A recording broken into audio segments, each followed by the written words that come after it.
is the foundation of Stephen's house. Bobby Kidd can't help but think, what if?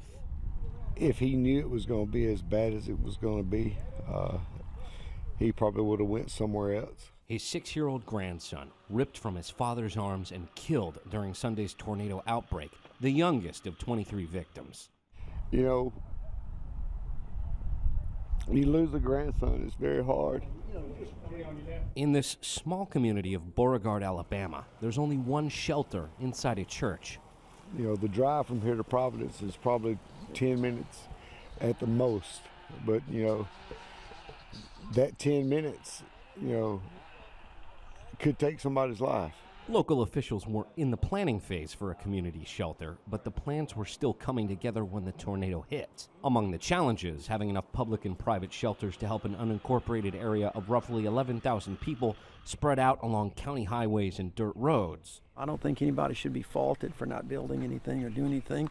Senator Doug Jones, touring the damage, says he hopes this tragedy opens the door for funding private in-home shelters as opposed to community shelters. What I really think we need to be looking at in the long term is trying to figure out ways so that when they rebuild, they can build a shelter in. If we rebuild, we'll probably put in like a safe room or something like that. Thomas and Tracy Shipp survived the storm sheltering in a bathroom. About as quick as it started, it left.